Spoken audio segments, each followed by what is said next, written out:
participation des femmes à la force de travail. Donc, le taux de participation des femmes à la force de travail en Algérie est parmi les plus faibles dans la région MENA, avec 16%, juste avant la Jordanie.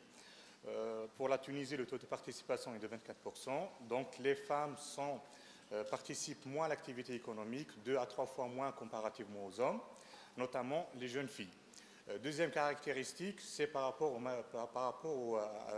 au taux de chômage. Donc, le taux de chômage est relativement élevé. Certes, le taux de chômage a fortement diminué ces 10 dernières années en Algérie, mais il touche plus les femmes qui sont 3 fois plus touchées au chômage comparativement aux hommes, qui touche plus les jeunes qui sont 2 à 3 fois plus touchés par le chômage et qui touche plus les personnes les plus instruites.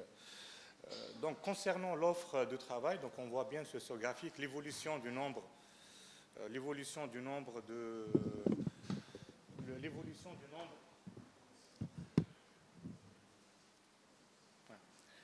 Donc, concernant l'offre de travail, donc on voit bien l'évolution du nombre de diplômés.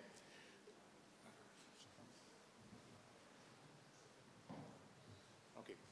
Donc, premièrement, concernant l'offre de travail, donc ce graphique montre l'évolution du nombre de diplômés qui arrivent chaque année sur le marché du travail. Donc, on voit bien une évolution exponentielle, avec en moyenne plus de 300 000 diplômés qui arrivent chaque année sur le marché du travail, donc une tension supplémentaire sur le marché du travail. Avec une évolution du niveau d'instruction en termes d'années moyennes de scolarisation. Donc, il y a une évolution du nombre moyen de scolarisation, que ce soit pour les femmes, soit pour les hommes, avec une récupération des femmes qui sont de plus en plus instruites comparativement aux hommes. C'est le constat pour l'Algérie, mais aussi c'est le constat pour l'Égypte, la Jordanie et la Tunisie. Donc, nous avons une population de plus en plus instruite qui arrive sur le marché du travail. Donc, les travaux montrent qu'il y a une forte corrélation avec le niveau d'instruction et la participation à la force de travail. Mais en Algérie, mais aussi dans la région MENA, il y a un paradoxe, c'est que le niveau d'instruction augmente, mais la participation à la force de travail, notamment pour les femmes instruites, elle reste stable ces 10 dernières années. C'est le même constat, ce n'est pas spécifique pour l'Algérie, pour toute la région MENA. La structure de marché de travail montre qu'il y a une différence. Donc, généralement, on dit que c'est plus les personnes instruites qui sont touchées par le chômage, mais en faisant la distinction entre les hommes et les femmes, on voit que c'est plutôt les femmes, en termes de structure de marché de travail, elles sont plus touchées par le chômage. Pour les hommes, c'est ceux avec un niveau moyen qui sont le plus concernés par le chômage. L'évolution du taux de chômage montre globalement une diminution du taux de chômage pour les personnes diplômées, avec une différence entre les hommes et les femmes. Pour les femmes, ces 5 dernières années, il y a une augmentation du taux de chômage pour les femmes diplômées entre 2014 et 2018 de 15% à 23%. Donc, pourquoi ce paradoxe entre, d'une part, l'évolution du niveau d'instruction et d'autre part, le faible taux de participation à la force de travail? Donc, trois éléments de réponse. Donc, premièrement, c'est les opportunités d'emploi dans le public. Donc, ce graphique, on voit bien que la structure, la dynamique du marché du travail montre qu'il y a de moins en moins d'opportunités d'emploi dans le public, dans toute la région, sachant que l'Algérie a gardé plus d'opportunités d'emploi dans le public comparativement, par exemple, à la Tunisie, l'Égypte ou la Tunisie. Deuxième élément, donc, diminution des opportunités d'emploi dans le public, mais une faible participation du secteur privé qui n'arrive pas à compenser la perte d'emploi pour les personnes instruites. Et le troisième point, avec le lien avec notre thématique, c'est le poids de l'économie informelle. Donc, on voit bien que l'économie informelle prend des proportions très importantes ces 10 dernières années, et c'est le cas, deuxième fois, c'est le cas en Algérie, en Égypte, la Tunisie, le Maroc, c'est un constat. Donc, moins d'opportunités d'emploi dans le public, le privé formel n'arrive pas à compenser la perte d'emploi dans le public pour les personnes instruites, et le poids de l'économie informelle qui n'offre pas les meilleures conditions pour le travail, notamment pour les femmes instruites, les femmes mariées. Donc, ce graphique, j'aime bien ce graphique qui montre l'évolution du taux de chômage, et on voit bien plusieurs phases de l'évolution du taux de chômage, avec cette diminution spectaculaire du taux de chômage global, de 27% à 10%, donc on est à 10 à 11% selon les estimations de l'ONS. Donc, la question qu'il faut se poser, quelle est la conséquence de cette diminution rapide du taux de chômage? Donc, on est passé sur 10 ans de 27 à 10%. Donc, qualité de l'emploi. Donc, je reprends quelques définitions de BIT sur le travail décent. Donc, il y a une définition, l'emploi décent se réfère à toute activité, profession, travail, effectuée qui, premièrement, respecte les normes fondamentales du travail. Donc, je ne vais pas dire tout ça. Donc, respecte les normes fondamentales du travail, telles que définies dans les conventions de l'OIT. Deuxième point, offre une garantie, un degré d'adéquation, de stabilité et de sécurité de l'emploi, garantir un revenu de subsistance, adopter des mesures minimales de santé et sécurité au travail, éviter les heures de travail excessives et encourager l'accès à la formation technique et professionnelle adaptée. Donc, en exploitant les enquêtes d'emploi, en essayant de mesurer l'emploi décent en Algérie, on peut le mesurer uniquement à travers le deuxième point, où nous avons des statistiques. Pour les autres points, travail des enfants, travail forcé, liberté d'association et le droit de négociation, donc on a peu d'informations pour mesurer l'emploi décent en Algérie. Donc dans cette présentation, donc je vais présenter quelques résultats en se focalisant sur le deuxième point, la stabilité et la sécurité de l'emploi. Donc une segmentation des marchés de travail en Algérie, en distinguant entre différents segments de marché de travail, de plus protégés au moins protégés, plus formels au moins à l'informel, montre qu'il y a une sorte de précarisation de l'emploi ces 10 dernières années. Certes, une diminution de chômage, mais l'emploi, il y a moins d'emplois qualifiés qui a été créé par l'économie. Donc on voit bien, notamment pour les jeunes, on voit bien que les jeunes sont plus dans le salariat non protégé, les femmes, elles sont plus dans le salariat non protégé et dans l'emploi agricole. Si on distingue entre l'urbain et le rural, on voit plus que les jeunes qui sont dans le rural, qui sont plus touchés par la précarité de l'emploi, qui sont plus dans l'emploi agricole, dans l'emploi salarié non permanent et comme indépendants informels. Deuxième élément pour mesurer la qualité de l'emploi, c'est par rapport à l'affiliation à la sécurité sociale, l'affiliation, donc on a pris cet indicateur, et on voit bien que l'affiliation, la part des salariés affiliés à la sécurité sociale a certes augmenté, une diminution du nombre de salariés non affiliés à la sécurité sociale, mais c'est en raison sur toute la période de 2003 jusqu'à 2014, on voit bien que le rythme de croissance, le rythme de création d'emplois dans l'informel est plus important que le rythme de création d'emplois dans le formel. Troisième élément pour mesurer l'emploi décent, c'est le sous-emploi. Le sous-emploi qui signifie la non-utilisation des capacités totales pour la production. Donc on voit bien qu'il y a une certaine diminution du taux de sous-emploi, mais elle reste relativement élevée, notamment pour les femmes en milieu rural. Un troisième point pour mesurer l'emploi décent, c'est la satisfaction au travail. Donc la satisfaction au travail, donc on voit bien que les jeunes sont moins satisfaits au travail, et si on décline par raison de non-satisfaction, donc on voit bien qu'il y a une distinction entre les hommes et les femmes, mais globalement, les deux disent qu'ils ne sont pas satisfaits du travail par rapport à la stabilité de l'emploi n'est pas stable. Deuxième élément, c'est l'adéquation de la formation, les qualifications et l'emploi, et troisième, c'est les salaires. Le quatrième point pour mesurer l'emploi décent, donc c'est la création d'emplois par type d'emploi, donc salarié permanent, non permanent, et on voit bien que ces 10 dernières années, notamment pour les femmes, l'économie a créé plus d'emplois non salariés et non permanents que d'emplois permanents. Donc on a de plus en plus d'emplois non permanents comparativement à l'emploi permanent. Donc tous ces éléments montrent que malgré la diminution de taux de chômage, on reste sur une sorte de précarisation de l'emploi, avec le rythme de croissance de l'emploi informel qui reste élevé comparativement à l'emploi formel, le sous-emploi qui reflète la sous-utilisation de la capacité productive de la force de travail est relativement importante en Algérie, et environ 25% des personnes occupées expriment leur désir de changer d'emploi, ils ne sont pas satisfaits. La première raison, c'est l'instabilité de l'emploi, Voilà. Un autre aspect très important, c'est le concept des chômeurs découragés.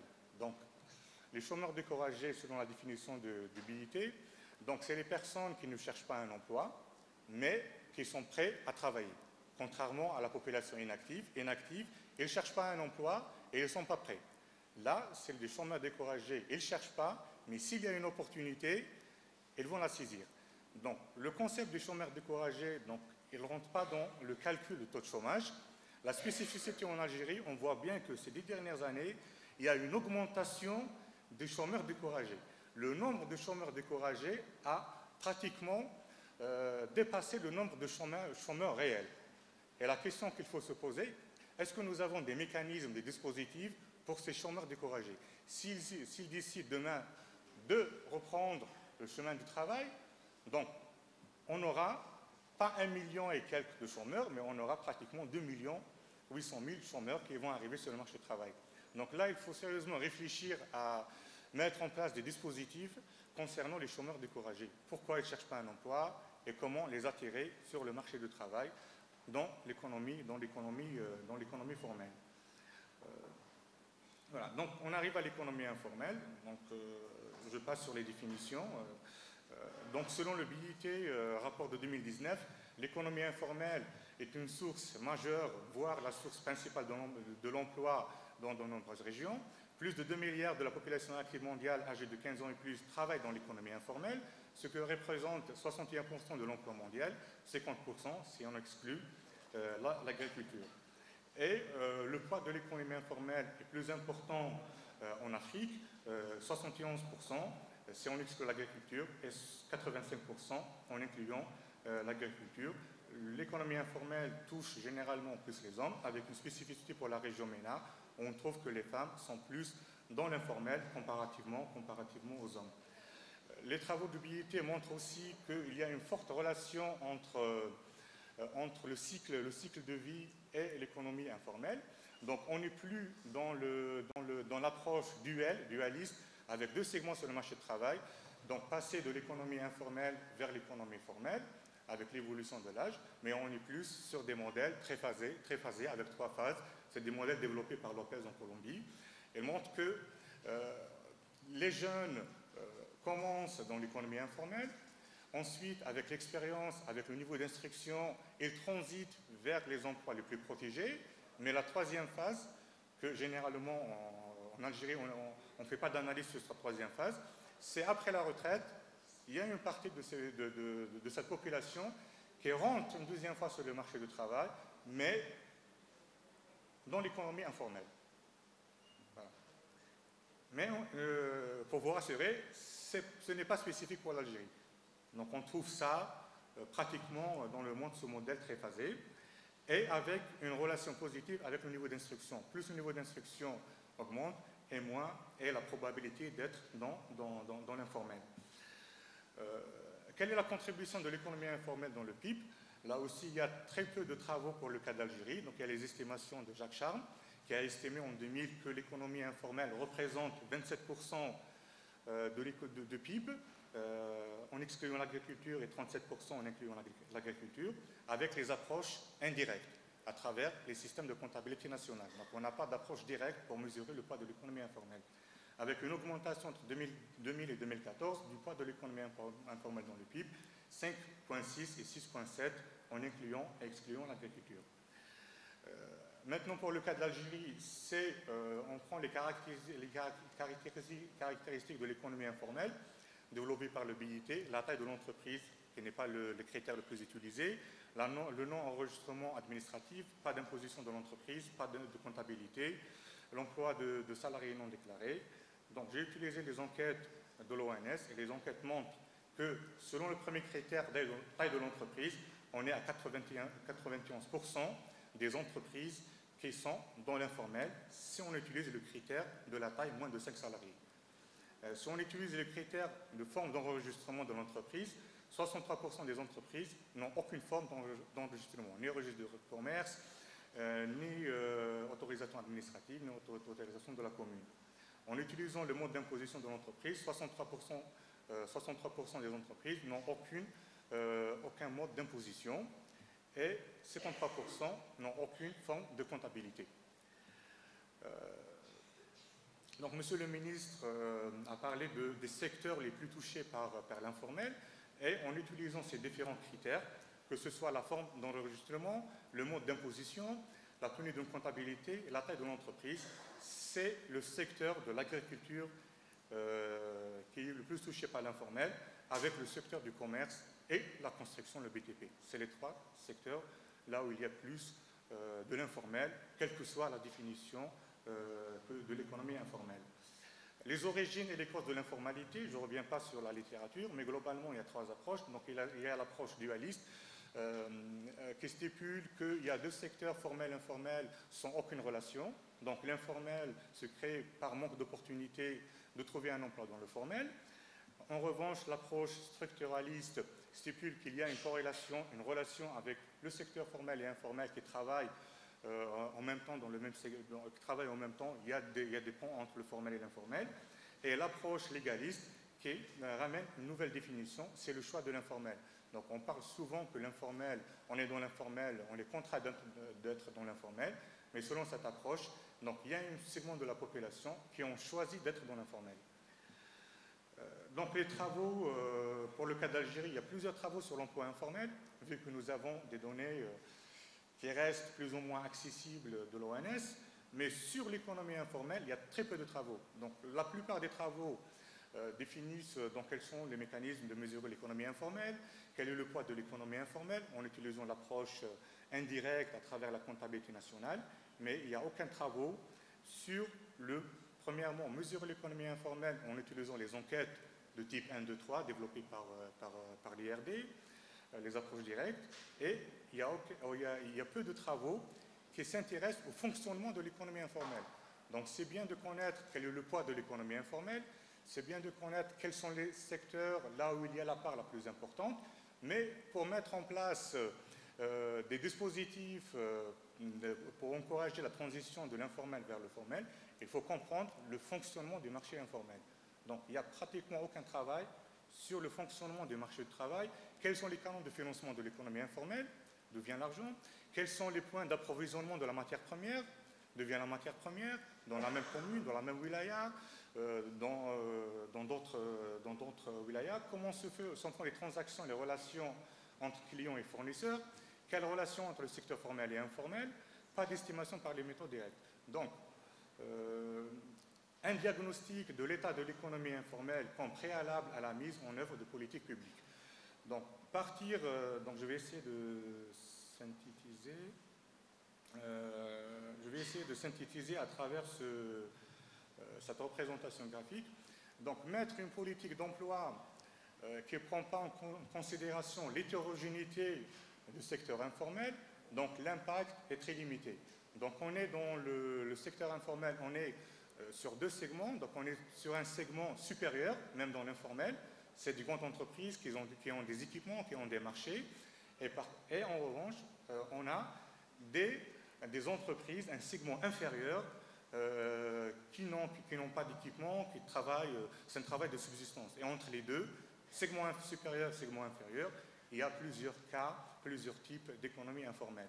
Donc, mettre une politique pour lutter contre l'économie informelle ne prend pas en considération l'hétérogénéité, l'impact sera très limité.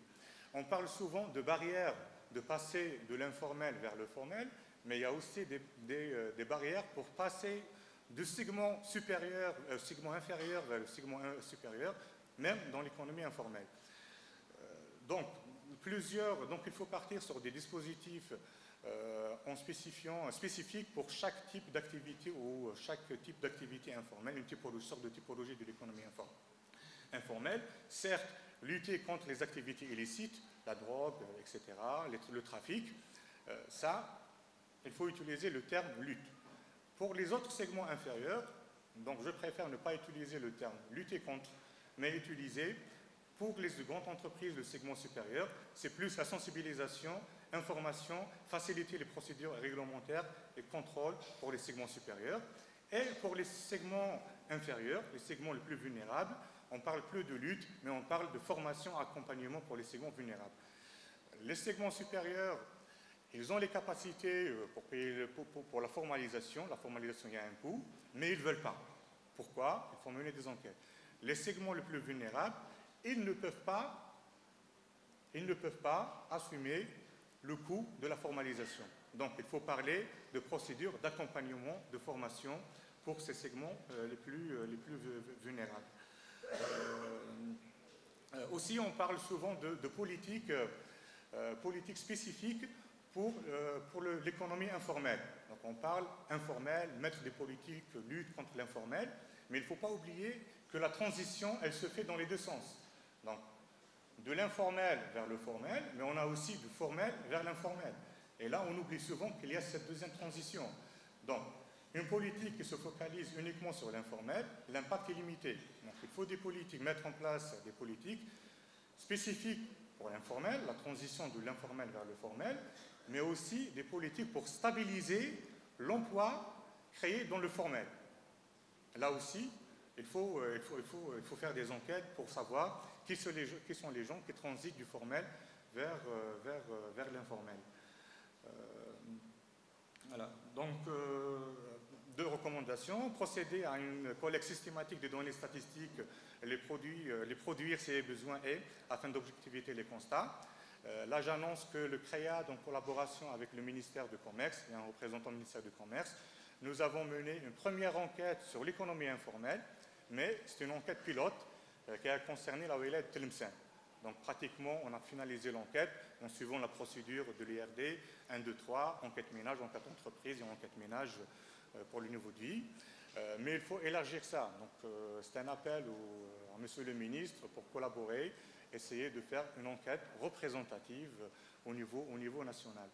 Et s'il y a nos amis de l'ONS, c'est l'accès des chercheurs aux données brutes des enquêtes et aux données administratives est indispensable pour le travail que nous menons. Et merci pour votre attention.